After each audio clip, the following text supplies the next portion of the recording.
आज बसंत पंचमी का पावन पर्व मनाया जा रहा है, जो विशेष रूप से विद्या, बुद्धि और संगीत की देवी मां सरस्वती की उपासना के लिए समर्पित है।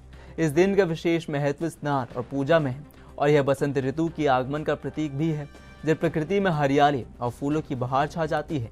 इस दिन पीला रंग सबसे प्रमुख होता है, जो सरसों के पीले फूलों से भरे खेतों की छटा, नई शुरुआत और सकारात्मक ऊर्जा का प्रतीक है। लोग इस दिन पीले वस्त्र पहनते हैं, देवी को पीले फूल चढ़ाते हैं और पीले रंग के खाद्य पदार्थों जैसे मालपुआ, हलवा और मिठाई का भोग अर्पित करते हैं। बसंत पंचमी न केवल धार्मिक महत्व रखता है, बल्कि यह प्रकृति के साथ जुड़ाव और सकारात्मक जीवन शैली का भी संदेश देता है।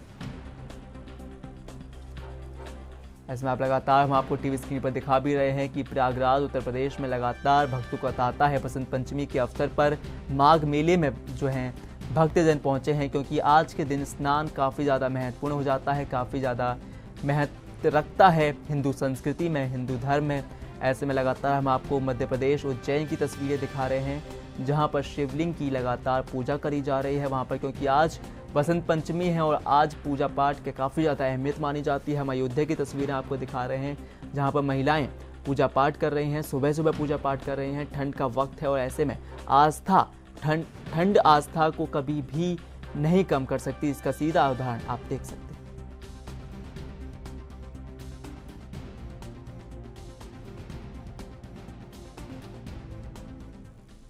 चलिए, हमारे संवाददाता अखिलेश सिंह मौजूद हैं, बात करने की कोशिश करते हैं। प्रयागराज में है अखिलेश, ये बताइए कि प्रयागराज का क्या कुछ माहौल है, क्योंकि बसंत पंचमी है, धार्मिक समय है और ऐसे समय में जब प्रयागराज की बात करें, जब माघ मेले का वक्त है, ऐसे वक्त में जब लोग स्नान करने के लिए आते हैं बसंत पंचमी वाले दिन, तो क्या कुछ माहौल बन जाता है वहां पर, लोगों में कितना उत्साह है? जी विवेक, बता दें बिल्कुल कि जिस तरह से आज माघ मेला 2026 का जो चौथा स्नान है, आज बसंत पंचमी का पावन स्नान है, आज अचला सप्तमी भी है। आज के दिन जो है माँ सरस्वती जी की पूजा भी की जाती है, तो आज का दिन बहुत ही विशेष होता है। आज से ही बसंत ऋतु की शुरुआत हो जाती है।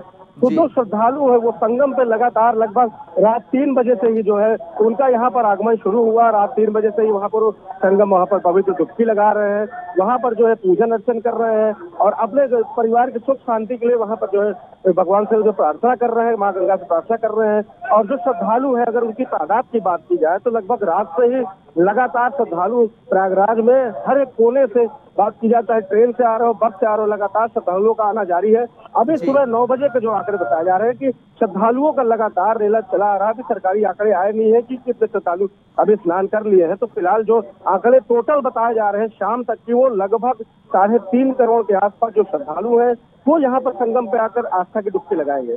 जी, सवाल वही है कि ठंड का वक्त है, ऐसे में कोहरे का वक्त है और लगातार हम देख सकते हैं कि श्रद्धालु घाटों पर पहुंच रहे हैं, स्नान करने के लिए पहुंच रहे हैं और कहीं ना कहीं इस चीज का उदाहरण भी है कि ठंड हो गया, सर्दी हो गई, वो आपकी आस्था को कम नहीं कर सकती।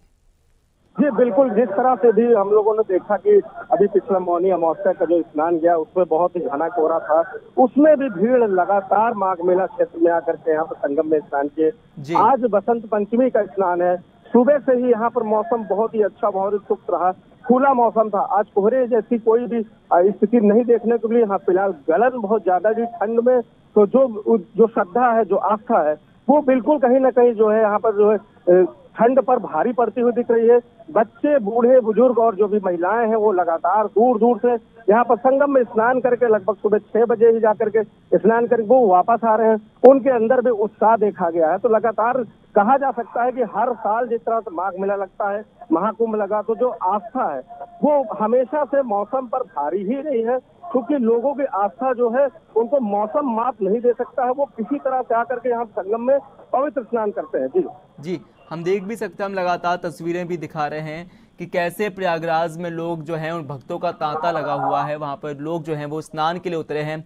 और ऐसे वक्त में जब ठंड का वक्त है, कड़ाके की ठंड का वक्त है, जब हाड़ सुखाने वाली ठंड का वक्त है, ऐसे में जब वो स्नान करते हैं, उस ठंडे पानी में स्नान करते हैं। और ख़ास तौर पर हिंदू आस्था में, इस संस्कृति में ये माना भी जाता है कि बसंत पंचमी में जब आप माघ मेले की बात करें हम, तो अगर आप त्रिवेणी में स्नान करते हैं वो काफ़ी ज़्यादा महत्वता रखता है। ये बिल्कुल बता दें कि जिस तरह से जो है आज लगभग रात 2:30 बजे से ही ब्रह्म मुहूर्त से जो श्रद्धालु है वो संगम के त्रिवेणी में जाके स्नान कर रहे थे, तो कहीं ना कहीं उनको ठंड जो है वहाँ थी, पर उनकी आस्था के आगे ठंड जो है बहुत ही फीकी पड़ती हुई नजर आई। लोगों के अंदर यह उत्साह देखा गया कि एक बार वो आकर के यहाँ पर पवित्र संगम में आज वसंत पंचमी के पावन दिन पर यहाँ पर आके स्नान कर ले तो उनको जो है बहुत ही तृप्ति पाई जाती है। तो कहा जाता है कि श्रद्धा सबसे पहले है, उसके बाद मौसम बाद में आता है, क्योंकि यहाँ पर हम लोगों ने हमेशा देखा है महाकुंभ में भी इतनी ज्यादा ठंड पड़ी, इस बार भी ठंड पड़ी, तो आस्था पे ठंड हमेशा से नीचे रही है, आस्था सबसे ऊपर रहा है। और आज का जो महत्वपूर्ण दिन है वसंत पंचमी से वसंत ऋतु की शुरुआत हो जाती है। आज के दिन से ही जो है ठंड अब धीरे धीरे कम होना शुरू होगी। आज सरस्वती माता की पूजा होगी। आज जगह जगह लोगों ने मूर्तियां स्थापित की हुई है। प्रयागराज में भी यहाँ पे संगम क्षेत्र में भी जो साधु संत है उन्होंने मूर्तियां स्थापित की है। दिन भर पूजा चलेगी, हवन चलेंगे, कीर्तन चलेंगे, भजन चलेंगे। तो आज जो है माँ सरस्वती की जो पूजा है ये बहुत विशेष मानी जाती है, ज्ञान की देवी कहा जाता है उनको। तो कहीं ना कहीं जो आज वसंत पंचमी का जो स्नान है वो बहुत ही ज्यादा महत्वपूर्ण बताया जा रहा है। जी, और साफ तौर पर दिखाता है कि कहीं ना कहीं कोई भी दिक्कत आपकी आस्था को कम नहीं कर सकती। चलिए, फिलहाल के लिए बहुत बहुत शुक्रिया आगे।